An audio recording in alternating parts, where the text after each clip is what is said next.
Ini Al-Imam At-Tabari ketika menjelaskan ayat ini, itu dikatakan bahwa rahmat Allah itu memang betul bukan hanya untuk orang-orang yang beriman, tetapi orang-orang yang kafirnya pun mendapat rahmat. Dalam bentuk apa? Fa innahu dafa'a bihi anhu ajilal bala. Azab yang disegerakan. Itu orang kafir umat Nabi Muhammad sallallahu alaihi wasallam sudah tidak kenal lagi seperti yang dirasakan oleh umat-umat terdahulu. Dan kalau kita bicara umat Nabi Muhammad sallallahu alaihi wasallam itu kan dua ya. Ada ummatul dakwah, ada ummatul ijabah. Ummatul dakwah itu adalah sasaran dakwah seluruh umat manusia. Bahkan termasuk makhluk jin. Itu kan termasuk yang mukhatab dengan ajaran Nabi Muhammad sallallahu alaihi wasallam. Sedangkan ummatul ijabah itu adalah kita-kita yang menerima ajaran Nabi ini. Nah, jadi ini merupakan salah satu kekhususan Nabi Muhammad sallallahu alaihi wasallam, bahwa ummatul da'wah maupun ummatul ijabah itu tidak dibinasakan dengan azab yang menghancurkan. Itu Nabi kan dulu pernah ditawarkan ya saat berada di Taif itu. Saat sudah merasa terdesak dan lain sebagainya, Nabi ditawarkan oleh malaikat, bagaimana kalau kita tibani saja nih orang-orang Mekah ini dengan gunung. Nabi mengatakan jangan. Bahkan Nabi pernah meminta langsung kepada Allah Subhanahu wa taala, wa inni sa'altu rabbi li ummati alla yuhlikaha bisanatin ammatin. Jadi Nabi sudah meminta agar umatnya ini tidak dihancurkan dengan kekeringan dan lain sebagainya yang menghancurkan secara keseluruhan.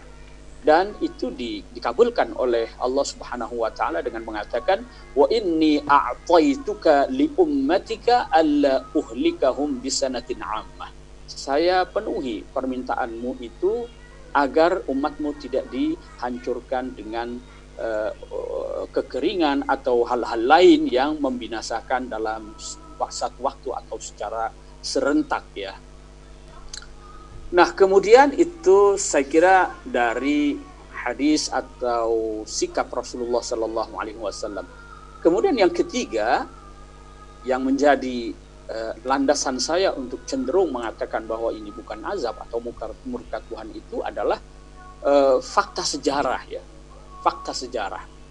Wabah penyakit menular ini kan sudah terjadi sepanjang sejarah ya. Melanda banyak negara-negara Muslim ya. Itu bisa kita lihat misalnya banyak sekali terjadi apa yang disebut dengan ta'un. Pada masa Rasulullah itu memang belum pernah terjadi di Jazirah Arab. Pernah terjadi di Shiraweh. Shiraweh itu Persia. Tapi di Jazirah Arab, khususnya Makkah, Madinah, tidak pernah terjadi ta'un itu. Pertama kali ta'un terjadi dalam sejarah Islam itu adalah pada masa Sayyidina Umar bin Al-Khattab pada tahun ke-17 atau 18 Hijriah ya, yang sangat populer sekali ceritanya kita baca hari-hari ini, yang dikenal dengan ta'un Amwas ya, hingga 25.000 bahkan 30.000 ya. Itu dalam satu riwayat 30.000 katanya yang meninggal karena wabah tersebut. Nah, banyak sahabat terkemuka yang meninggal pada saat itu, antara lain adalah Abu Ubaidah Amir ibnul Jarrah, lalu kemudian Mu'ad bin Jabal, lalu Syurahbil bin Hasnah. Ini makamnya berdekatan ya di Jordania itu. Saya kebetulan pernah mengunjungi itu. Mereka bertiga meninggal karena ta'un. Begitu juga sahabat-sahabat lain yang saat itu berada di negeri Syam ya. Kemudian setelah itu tercatat banyak wabah ta'un ya. Kalau yang paling terkenal kata Imam An-Nawawi itu ya 5, ta'un Amwas, lalu ada ta'un Al-Jarif, lalu ada ta'un Fatayab dan seterusnya ya. Dan yang menjadi korban itu banyak ulama-ulama terkenal. Misalnya saja itu yang sangat berjasa kepada kita, karena dengan penemuannya itu kita bisa membaca Al-Quran dengan baik walaupun kita tidak paham bahasa Arab. Itu adalah Abul Aswad Ad-Duwali. Abul Aswad Ad-Duwali ini adalah yang menemukan tanda baca, naqtul i'rab. Dulu kita tahu Al-Quran itu gundul ya, A, I, U-nya itu tidak ketahuan itu. Nah, itu Abul Aswad Ad-Duwali lah yang meletakkan tanda baca harokat dalam Al-Quran itu. Walaupun dulu awalnya belum sempurna, yang menyempurnakan itu adalah Al-Khalil Ibnu Ahmad ya. Itu meninggal karena ta'un tahun 69 Hijriyah.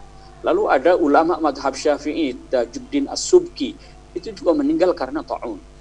Lalu kemudian ada Az-Zabidi, pengarang kitab Tajul Arus, itu meninggal karena ta'un.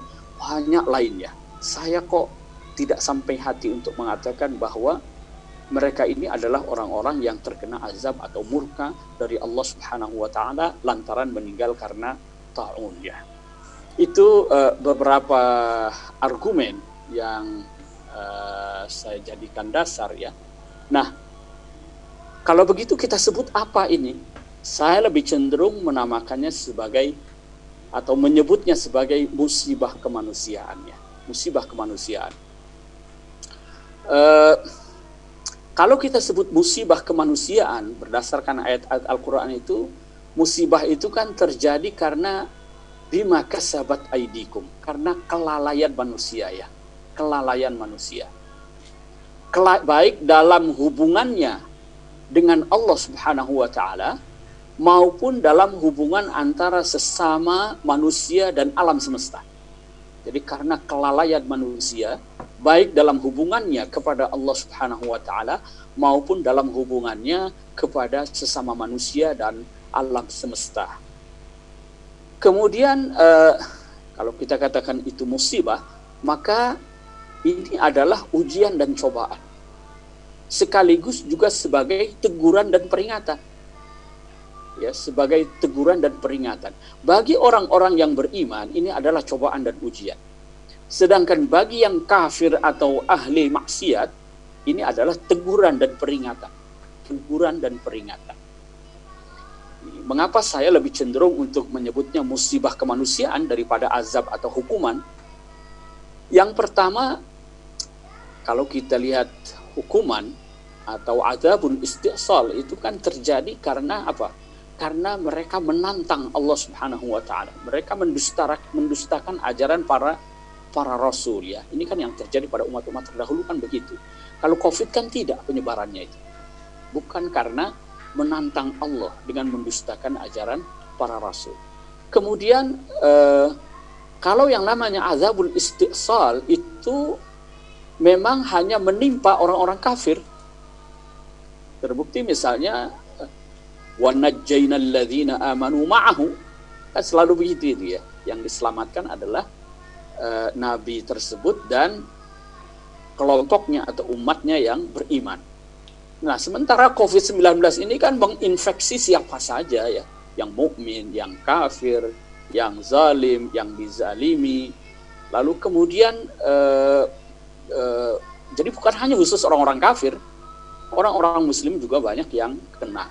Dan kalau kita baca sejarah saat terjadi apa yang disebut dengan the Black Death, ya, maut hitam, al-mautul aswad pada abad pertengahan, tepatnya abad ke-14, itu kan merata ya. Setengah penduduk dunia itu hilang, meninggal karena virus yang terjadi saat itu ya. Mesir itu kehilangan 40% penduduknya, Eropa kehilangan 60% penduduknya. Jadi siapa saja bisa kena. Itu yang kedua. Kemudian yang ketiga, COVID-19 ini ya kita yakinlah insya Allah pasti akan berlalu pada waktunya, cepat atau lambat. Persoalannya adalah cepat atau lambat. Itu akan berlalu setelah ditemukan obatnya, lalu kemudian ditemukan vaksinnya. Sementara azabul istiqsal itu memang betul-betul serentak habis saat itu.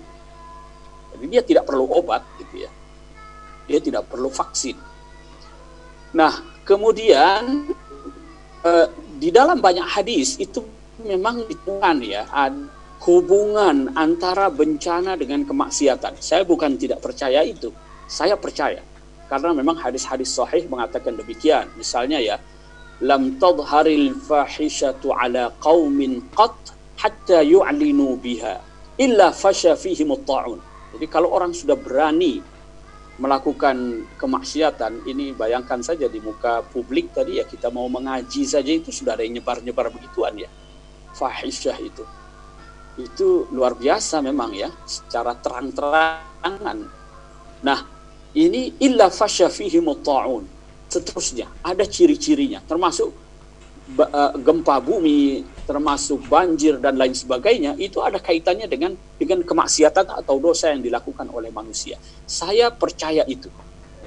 Tetapi persoalannya adalah kita tidak boleh memastikan bahwa karena yang disebut itu hanya sifat, ya, hanya sifat. Sifatnya begini, ketika tersebar fahisyah maka akan begini. Kita tidak bisa memastikan bahwa fahisyah ini lalu kemudian akibatnya ini. Itu sama dengan orang yang selalu mengait-ngaitkan hadis-hadis tentang tanda-tanda akhir zaman dengan peristiwa-peristiwa yang ada sekarang ini. Jadi persoalannya ada pada persoalan ini, persoalan metodologi saya kira, soal pendekatan tanzilul ayat atau al-ahadis alal waqi'. Hadisnya ada, ayatnya ada, tetapi bagaimana kita mengkontekstualisasikannya, bagaimana kita menerapkannya dalam peristiwa-peristiwa yang terjadi di sekitar kita ini. Sekali lagi kita tidak bisa memastikan, karena itu adalah prerogatif Allah Subhanahu wa Ta'ala. Kita tidak bisa mengintervensinya. Ya. Nah, apa ada pandangan-pandangan yang seperti itu, ya, selalu saja mengaitkan antara bencana dengan kemaksiatan, dengan hukuman Allah Subhanahu wa Ta'ala. Ini dapat dimaklumi karena, ya, di dalam Al-Quran itu banyak kisah-kisah yang menceritakan tentang kehancuran umat-umat terdahulu, lalu dikaitkan dengan kekufuran mereka, kemaksiatan mereka, mereka yang mendustakan ajaran-ajaran agama. Ini saya kira ditangkap oleh banyak orang sehingga kemudian dikaitkan dengan peristiwa yang terjadi saat ini. Kemudian yang kedua, tadi yang saya singgung, itu kontekstualisasi yang terlalu memaksakan, kontekstualisasi hadis-hadis yang menghubungkan peristiwa atau bencana alam dengan kemaksiatan, ya. Ini saya kira masuk dalam kategori mengintervensi atau intervensi terhadap hal-hal gaib, ya. Kemudian ada yang suka sekali mengait-ngaitkan itu karena keyakinan adanya konspirasi, ya, terhadap agama atau kelompok tertentu, sehingga rasanya perlu ada intervensi Tuhan untuk memenangkannya ini, ya. Seperti dulu awal-awal terjadinya COVID itu orang menyalahkan Cina karena penindasannya terhadap Uighur, tapi ternyata merembet kemana-mana, termasuk Saudi Arabia, umroh ditangguhkan, ya. Nah, teologi musibah, saya menyebutnya, kalau yang cenderung mengait-ngaitkan dengan itu dengan teologi azab dalam menyikapi bencana. Lalu kalau kita menggunakan teologi musibah, ya, cara pandang yang tadi saya sampaikan itu, ini ada banyak positifnya, ya. Mengapa? Yang pertama, ini meneguhkan kita kuasa dan kepada Allah Subhanahu wa Ta'ala. Karena kalau itu kita yakini sebagai musibah, maka namanya itu kan ma asaba min musibatin fil ardi wala fi anfusikum illa fi kitabim min qabli an nabra'aha. Jadi iman kepada takdir dan lain sebagainya, ini keimanan kita memang diuji. Disitulah keyakinan akan kuasa dan ketetapan Allah Subhanahu wa Ta'ala kita diuji. Kemudian yang kedua, kalau kita fahami ini sebagai musibah, ini akan mendorong kita untuk introspeksi, ya. Untuk introspeksi. Karena musibah itu kan terjadi karena kelalaian manusia, ya. Fabima kasabat aydikum wa ma asabakum min musibatin fabima kasabat aydikum wa ya'fu an katsir, dalam surat Asy-Syura ayat 30 itu. Karena kelalaian manusia. Tadi saya katakan baik dalam hubungannya dengan manusia dan alam semesta, ya, maupun dalam hubungan dengan Allah Subhanahu wa Ta'ala. Kemudian yang ketiga, kalau kita gunakan teologi musibah, maka ini akan mendorong, ada optimisme, ya, akan mendorong untuk menemukan obat dan vaksinnya. Karena kita yakin setiap penyakit yang Allah turunkan, itu pasti ada obatnya. Kecuali satu yang tidak ada obatnya, itu penyakit tua, al-haram itu, ya. Hanya satu yang tidak ada obatnya. Itu dalam satu hadis dikatakan likulli da'in dawaun, setiap penyakit itu ada obatnya. Yang kalau obatnya itu pas, cespleng, itu akan sembuh. Nah, mudah-mudahan saja ini vaksinnya segera ditemukan, lalu kemudian ada obat-obat yang cespleng sehingga cocok dengan virusnya, lalu kemudian membunuh virus itu sehingga orang bisa sembuh ya. Kemudian teologi musibah ini juga saya kira bisa lebih lebih berempati lah ya kepada penderita itu. Saya ingat dulu ya, ketika ramai-ramai musibah